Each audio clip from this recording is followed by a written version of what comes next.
Meus irmãos, graça e paz a todos, estamos aqui para mais uma super dica de leitura e essa dica é maravilhosa, como todas as dicas que eu dou aqui. E essa introdução ao estudo do Novo Testamento é uma das melhores. E eu vou explicar por quê. É um material difícil de encontrar porque está esgotado. Você vai encontrar na estante virtual, você vai encontrar aí por 120, 90, 100 reais ou até mais caro, porque está esgotado, tá?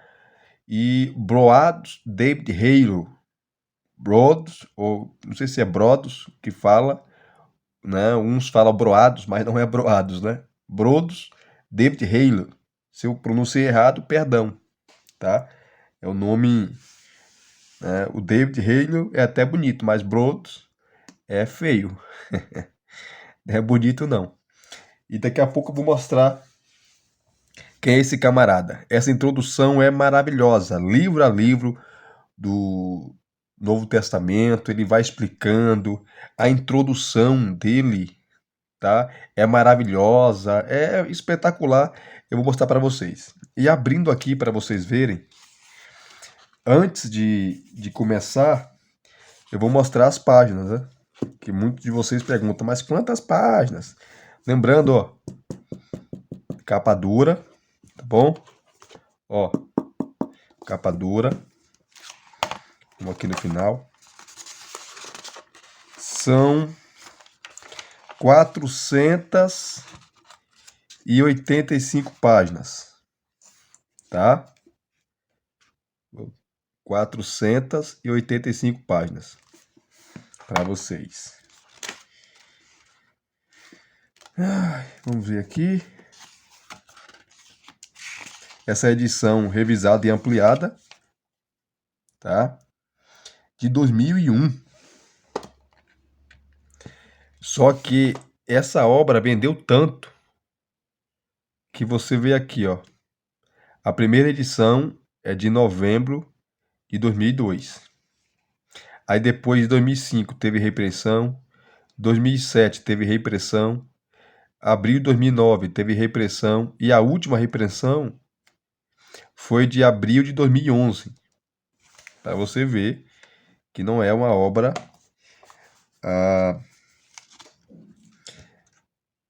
ruim, é uma baita obra, tá? Aqui está sobre ele, né? Aqui, ó, a apresentação. Brodus David Hale é natural do estado de Oklahoma, Estados Unidos da América. Ele já morreu, né? Ele já está morto já. Mas na época ele estava vivo. É detentor dos graus de bacharel em artes pela Universidade do Novo México. Em 1954, bacharel em divindade e doutor em teologia na área do Novo Testamento grego pelo Seminário Teológico Batista de Nova Orleans. Em 1957 e 1963, respectivamente. Foi consagrado ao Ministério da Palavra em 1953. Pastoreou várias igrejas nos Estados Unidos. Em 1967, foi nomeado missionário ao Brasil pela Junta de Richmond. Aqui tem tido a oportunidade de servir a várias igrejas e desde 1969 é professor de grego e Novo Testamento no Seminário Teológico Batista do Sul do Brasil. Lembrando, na época ele estava vivo, ele já faleceu, tá? Na cidade do Rio de Janeiro. É também o diretor do Departamento de Estudos Bíblicos desse seminário. Muitos são os artigos e estudos de sua autoria, publicados em O Jornal Batista e outros periódicos da denominação. Aqui fala sobre a família dele e por que ele escreveu essa introdução ao Novo Testamento. Porque na época que ele chegou no Brasil não tinha material aqui, querido. Hoje nós temos muito material, né, comentários bíblicos. Na época não tinha. Só tinha acesso a esses materiais aqueles que iam estudar, né? E a maioria dos materiais era inglês e espanhol, principalmente inglês, alemão. Então, quem não falava inglês estava perdido. Então ele escreveu, ele vendo a necessidade e a escassez de materiais teológicos, né, principalmente do Novo Testamento, ele escreve essa obra aqui para ajudar os pastores, os alunos, os seminários a entenderem o contexto do Novo Testamento, o fundo histórico do Novo Testamento e por aí vai.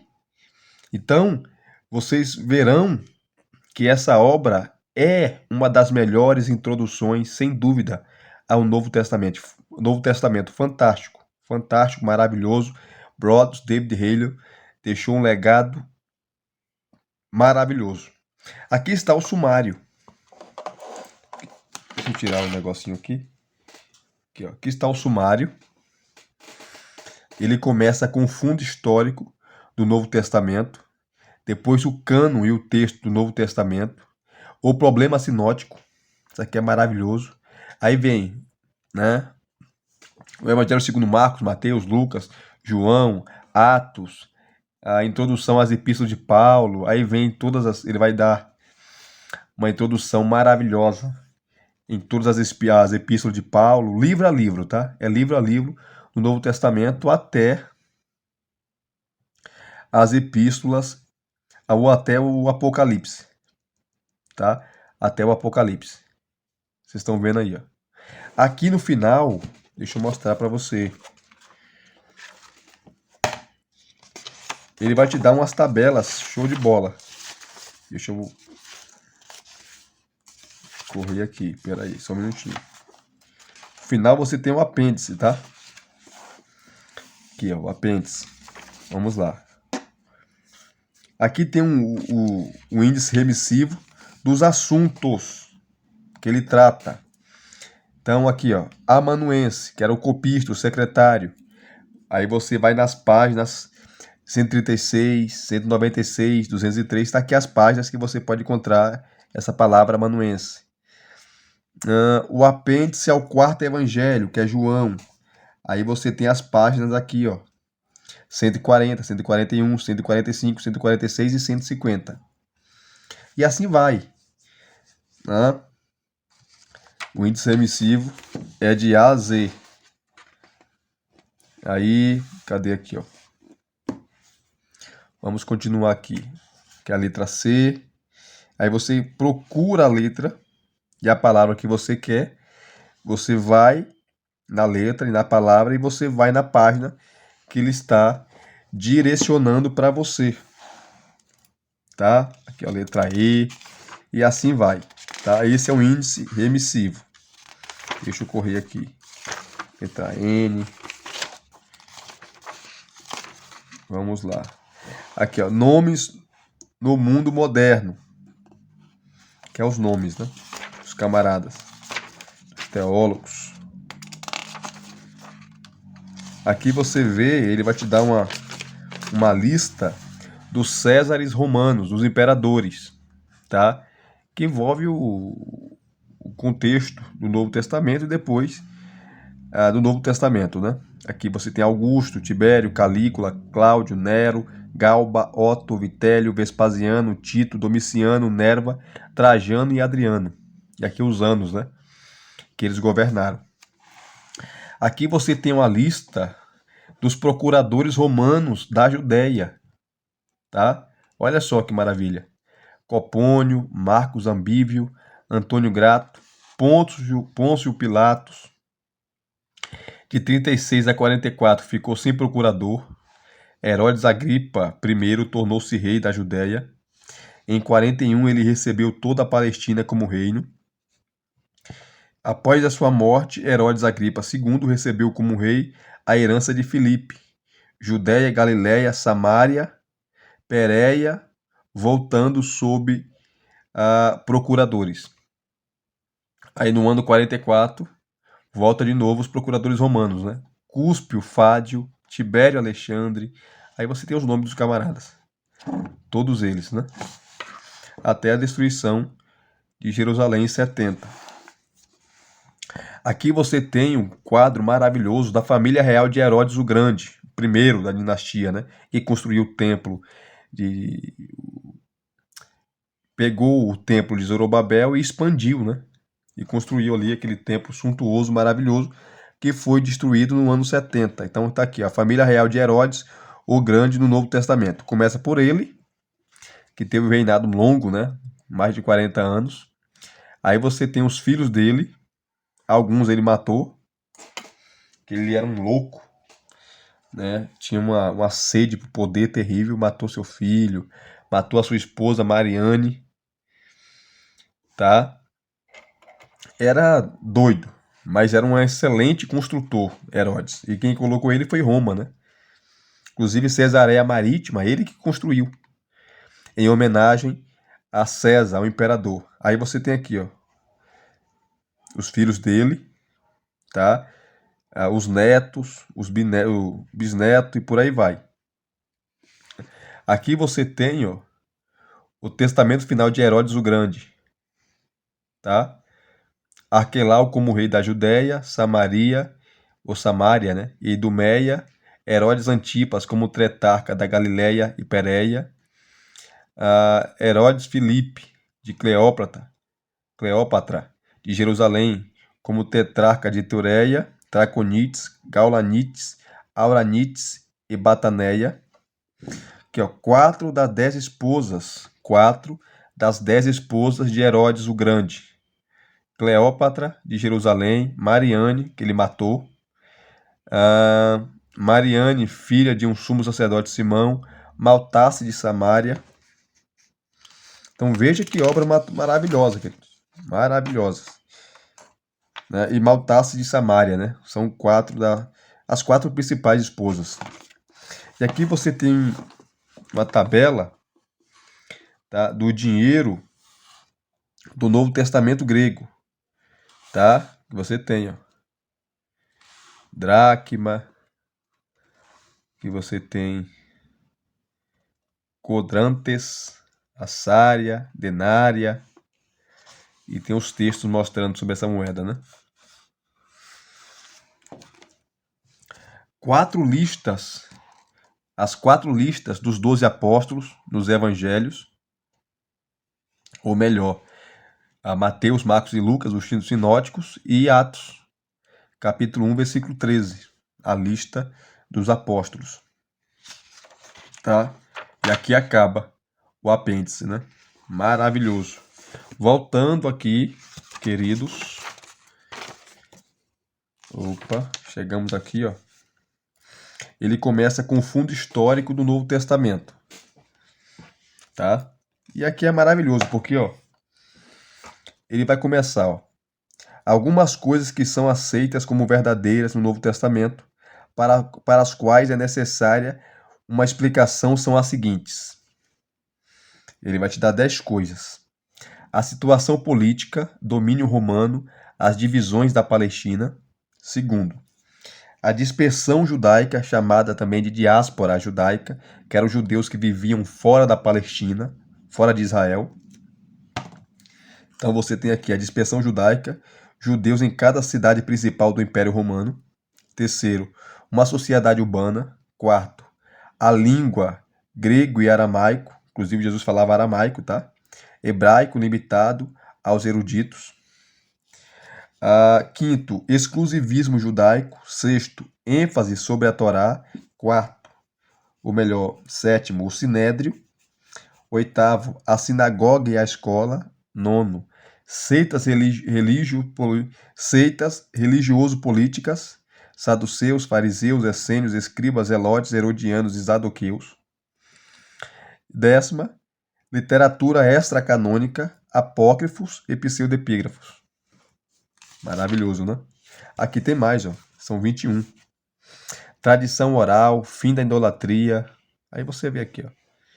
Doutrina de anjos e demônios, publicanos e pecadores, filosofia judaica alexandrina, interesse no apocalíptico, samaritanos, monogamia estrita, sacerdócio corrupto, messianismo político. Então são 21 temas, tá?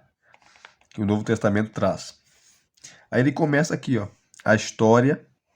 Aqui ele começa a falar, a abordar, ele vai dar uma excelente introdução, né, ao período, ao contexto histórico do Novo Testamento, até chegar a Roma.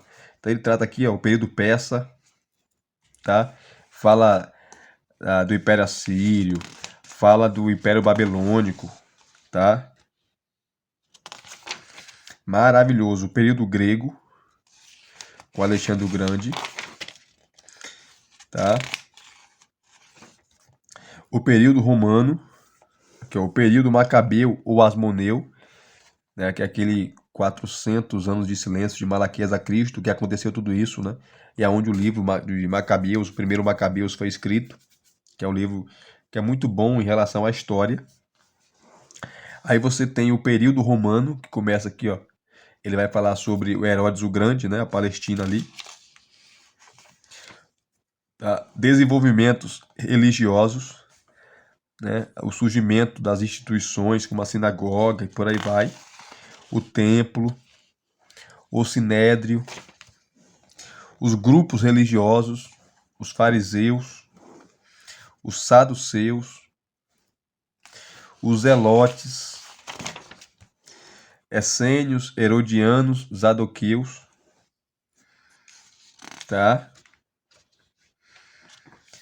A tradição oral, a literatura histórica. Aí você tem os livros, ó. Primeiro Esdras, primeiro e segundo Macabeus. Ficção, que é Tobias, Judite, Epístolas, Jeremias, terceiro Macabeus, Cartas de Aristeias. Quinômica, ou Sabedoria, que é o livro de Eclesiásticos, né?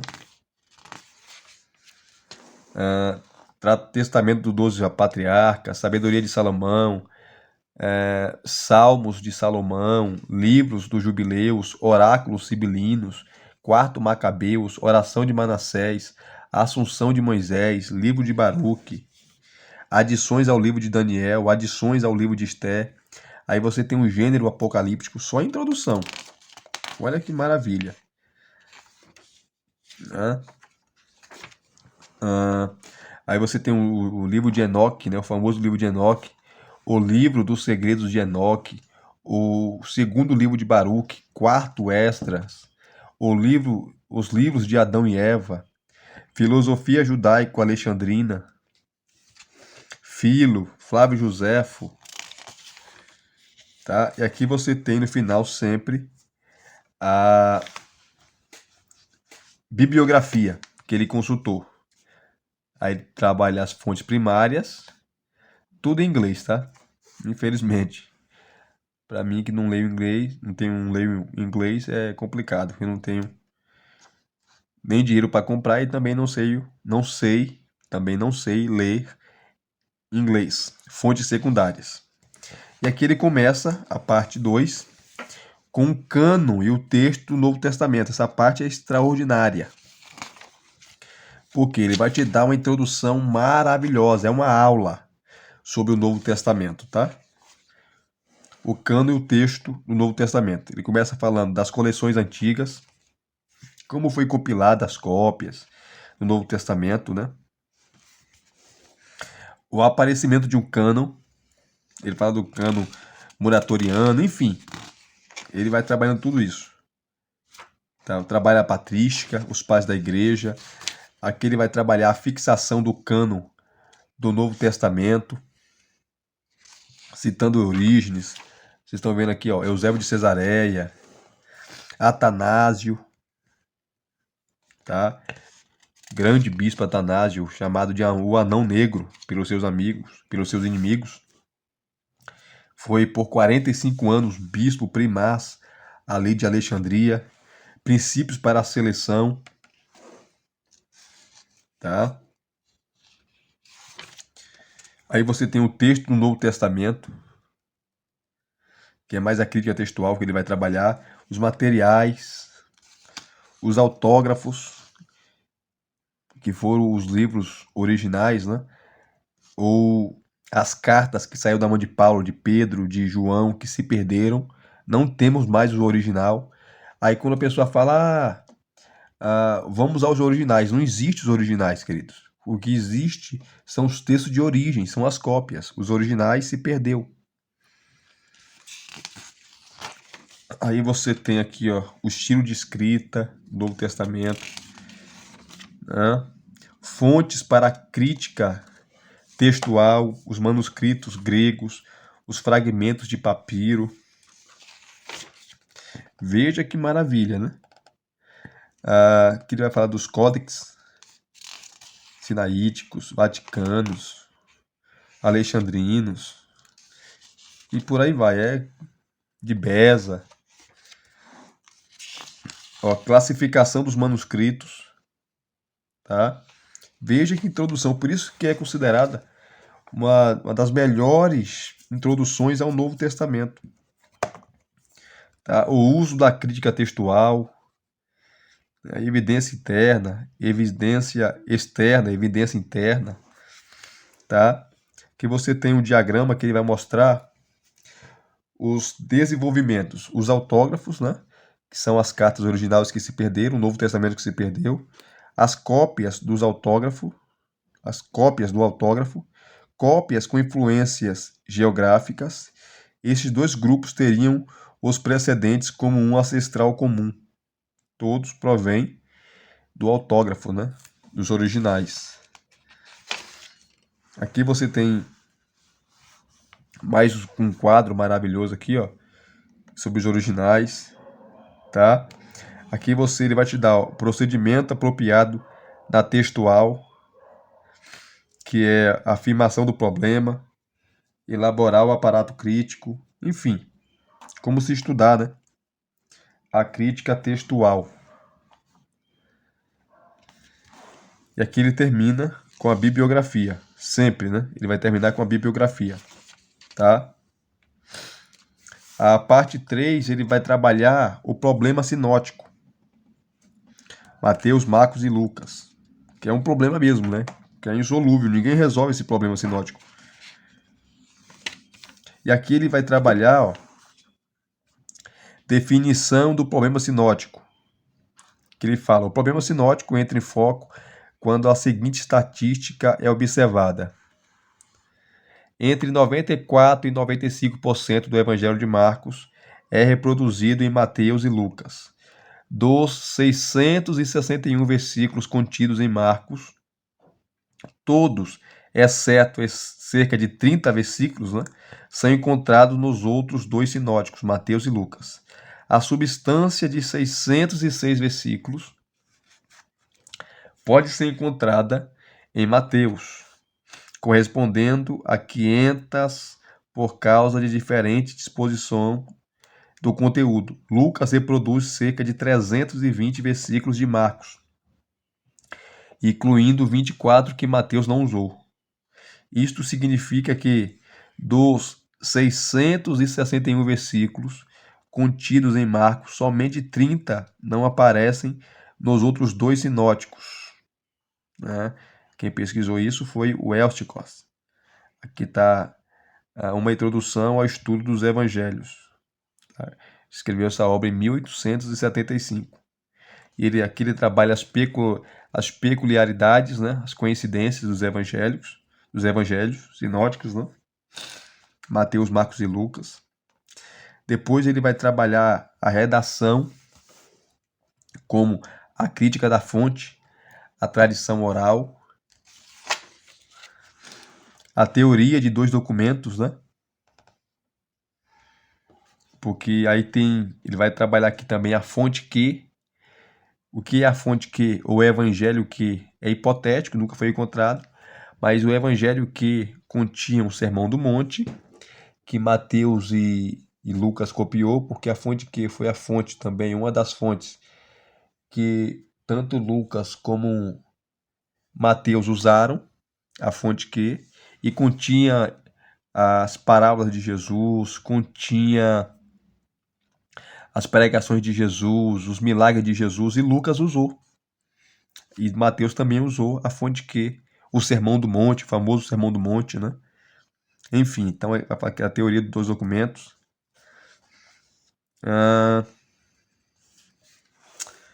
Ele continua aqui falando, ó. Aqui ele faz um apanhado dos textos, né? De Mateus. Aqui é o conteúdo. E Lucas, né? Como pregação de João, você vê em Mateus, vê em Lucas. As tentações, você vê em Mateus e Lucas. O sermão da montanha, você vê em Mateus e Lucas.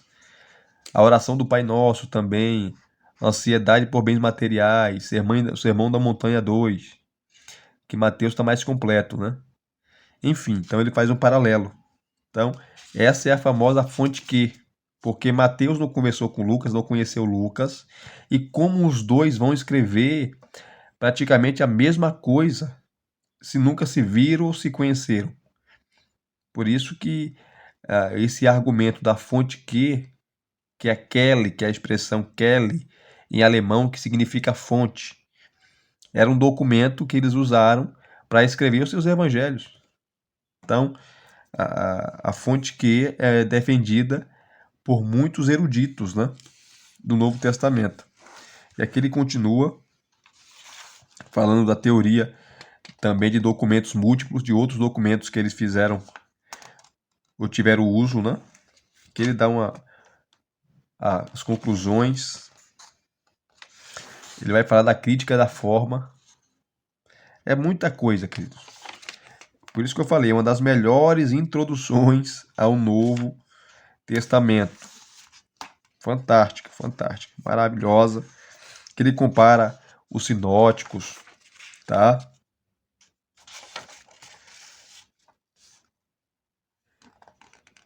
Olha só. A história mítica, crítica da redação, como eles redigiram os seus evangelhos, tá? Maravilhoso. Vamos continuar aqui, ó. Eu estou na página 68, ó, só na introdução sobre o Novo Testamento. E aqui ele termina sempre com a bibliografia. E terminando aqui, ele começa a introdução de fato, né? Que é na página 73, com o Evangelho segundo Marcos, tá? A autoria. Aí ele vai trabalhar o Evangelho de Marcos, né? Data e local da escrita. O propósito e a mensagem de Marcos, para quem Marcos escreveu. O término de Marcos, que é muito polêmico, né? Que muitos manuscritos vai até o versículo 9 e o restante não, muitos manuscritos não tem. Então é polêmico, ele trabalha aqui, tá? E aqui ele vai dar um esboço do Evangelho de Marcos, um esboço detalhado e completo do Evangelho de Marcos, tá? Naquilo que Marcos trabalha, tá? E aqui ele termina sempre com a bibliografia, tá? Que ele usou para escrever. Depois, o Evangelho segundo Mateus. E assim ele segue o autor, a data, a estrutura, tá? O propósito. E aqui sempre, no final, ele vai dar o esboço para você. Tá certo? Ele vai dar o esboço para você.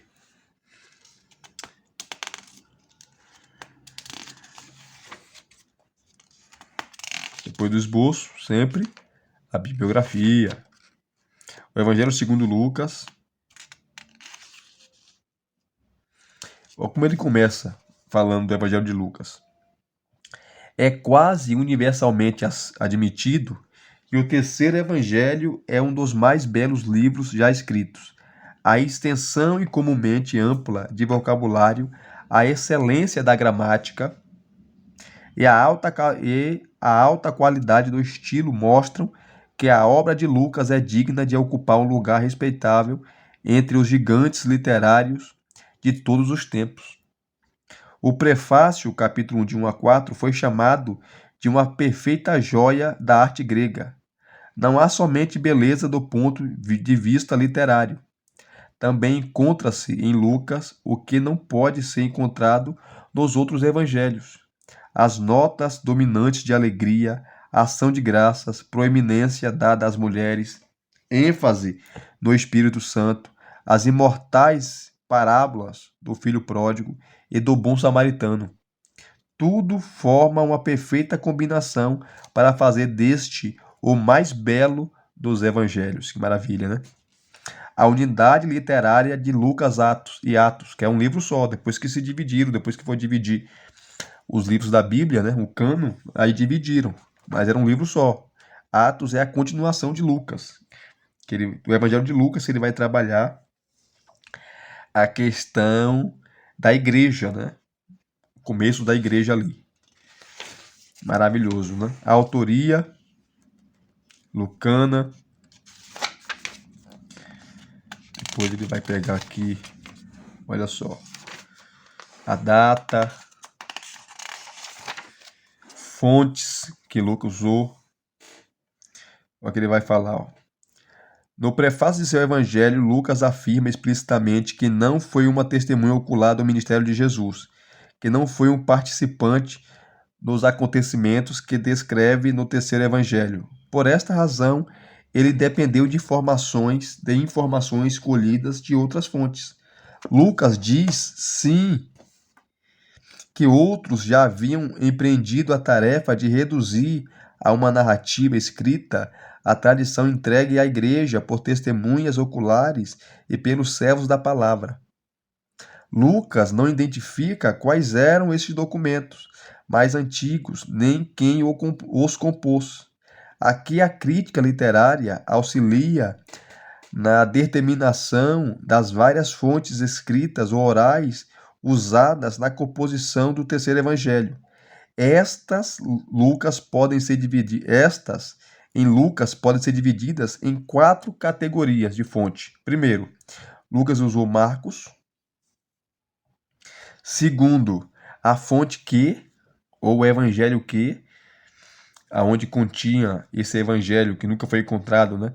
Que é hipotético, mas tem muito argumento a favor dele. Continha as parábolas de Jesus, continha o Sermão do Monte, os milagres e por aí vai. Tá? É o segundo. Terceiro, a fonte L, né? Que é de Lucas, e foi outras fontes também que ele consultou. E quarto, cadê? Primeiro foi Marcos, segundo a fonte Q, terceira a fonte L, né? Terceira fonte L. E a quarta fonte, outras fontes também que ele usou. A narrativa do nascimento e da infância de Jesus. Interessante, né? Que foi uma fonte também que ele teve que ter em mãos porque ele não foi participante do ministério de Jesus. Aí ele começa. Marcos, que foi a primeira fonte. Olha só. A crítica literária demonstrou convincentemente que ambos, Mateus e Lucas, fizeram uso extensivo do Evangelho de Marcos. E eles ampliam aquilo que Marcos não falou. Eles ampliam mais. De fato, todos, exceto cerca de 30 versículos, olha só, 30 versículos do segundo evangelho, estão incorporados nos outros 2 sinóticos. Lucas reproduz 330 versículos de Marcos, reduzidos em Lucas a cerca de 300, usando 24 dos 55 não usados por Mateus. Nas seções de Marcos tomadas emprestadas por Mateus e Lucas, 8.189 das 10.650 palavras de Marcos são encontradas, 7.040 em Lucas e 7.768 em Mateus. Então, mais de 90% do Evangelho de Marcos você encontra em Mateus e Lucas, né? Em 30% de Lucas, 70% da substância de Marcos é reproduzida, dentro dos limites do que tomou emprestado. Lucas mantém próxima a ordem de Marcos. Esta observação é importante para se determinar a fidelidade de Lucas, a fidelidade de Lucas às suas outras fontes. Por esta razão, os críticos podem dizer com alguma certeza que no outro material comum a Lucas e Mateus, a ordem de Lucas deve ser preferida. Que maravilha, né? Então olha que introdução maravilhosa. Depois, a fonte que. A fonte que. Tanto Mateus quanto Lucas sentiram a deficiência de Marcos ao registrar o ensino de Jesus. Marcos é muito rápido, tá? Ele começa o assunto, não termina, começa outro. Para este material didático, os dois evangelistas usaram outra fonte. Os estudiosos chamam este material de que? Da palavra alemã Quelle, que significa fonte. Conforme já foi dito, pelo fato de Lucas demonstrar um grau de fidelidade a Marcos maior do que Mateus, pensa-se que a ordem da que em Lucas deve ser preferida à encontrada em Mateus. Cerca de 230 versículos em Lucas foram identificados como sendo provenientes dessa fonte. Isto representa cerca de 20% do total. Alguns estudiosos tentaram mostrar que outros versículos encontrados em Lucas e não em Mateus são da fonte que também, mas o argumento não é convincente. Como o material paralelo é frequentemente reportado como sendo igual quanto à ordem e vocabulário, supõe-se que essa fonte foi um documento grego escrito. Contudo, um original aramaico ou hebraico está por trás de que ou da que. Então ele vai comentando, né? Olha aqui, ó. Conforme já foi declarado, o documento que, também chamado de evangelho que, a fonte que, enfim, consiste primariamente dos ditos de Jesus. Os cristãos estavam conscientes da necessidade de um guia adequado para suprir suas necessidades diárias. Isto foi assim, especialmente com a demora da parúzia e o passamento da primeira geração de cristãos. Como resultado, os cristãos estavam constantemente indagando o que Jesus disse acerca de um dado conjunto de circunstâncias. Esses ensinos de Jesus foram preservados, a princípio oralmente, foram relevantes para as necessidades imediatas da comunidade cristã. O cenário original, para muitos desses ditos, foi esquecido, já que não era de importância primordial. O ensino era o elemento importante, como cada escritor tinha um problema ou propósito especial ao escrever, agrupava os ensinos de acordo com a sua necessidade. E por esta razão que o estudante confronta-se com problemas especiais quando tenta examinar cuidadosamente o material para encontrar o verdadeiro cenário histórico. Esta é a tarefa especial da crítica da forma e da crítica da redação. Alguns dos maiores blocos de que ou da que encontrados em Lucas são os seguintes. Aqui, ó, o Sermão do Monte, tá? Como aqui ele coloca entre aspas, né, com algumas inserções de outras fontes aqui, ó. O documento L, tá? Maravilhoso, querido. É uma coisa assim que é uma aula, tá? E o documento da narrativa do nascimento e da infância de Jesus, que ele vai contar detalhes que Mateus não conta. Então ele teve acesso a uma fonte que Mateus não teve, tá? Estrutura, que ele faz o paralelo com Marcos, tá? Propósito. Vamos lá, vamos correr aqui, ó. Características distintivas de Lucas. Aqui o Evangelho segundo Lucas, que é um esboço que ele dá em todos os livros, um esboço detalhado para você. E no final sempre a bibliografia. Deixa eu correr aqui que eu tenho que encerrar o vídeo. Aí vem o Evangelho de João, segundo João.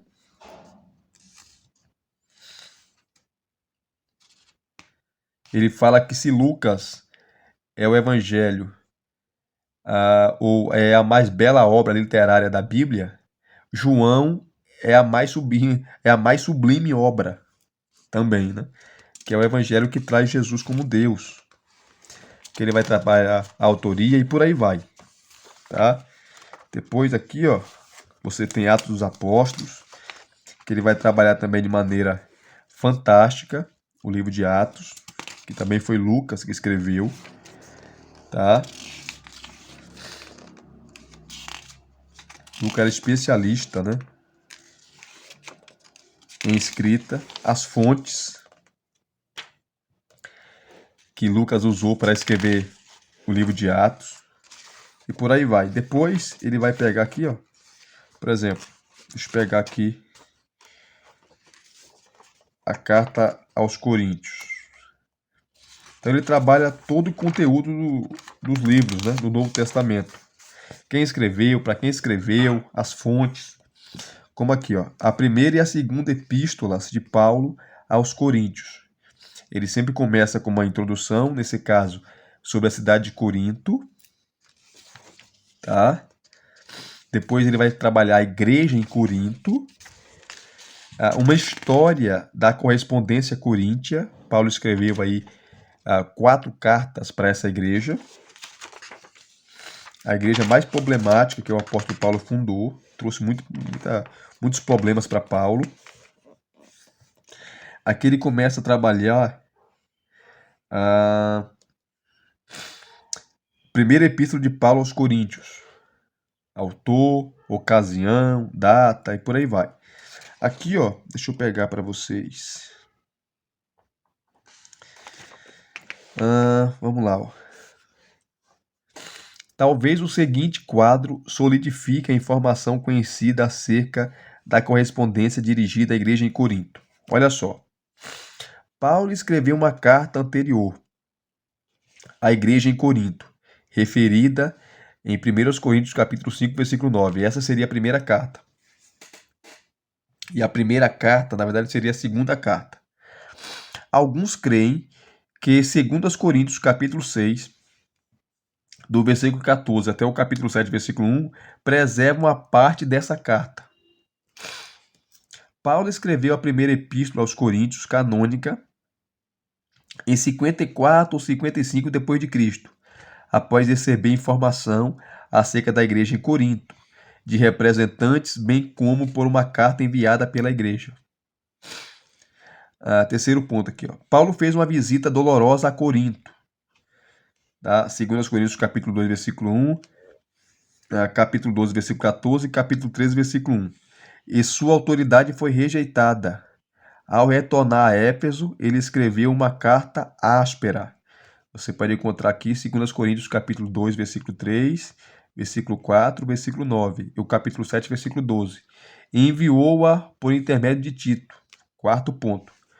Paulo, prosseguindo para Troade e para Macedônia, encontrou Tito e escreveu a carta de reconciliação.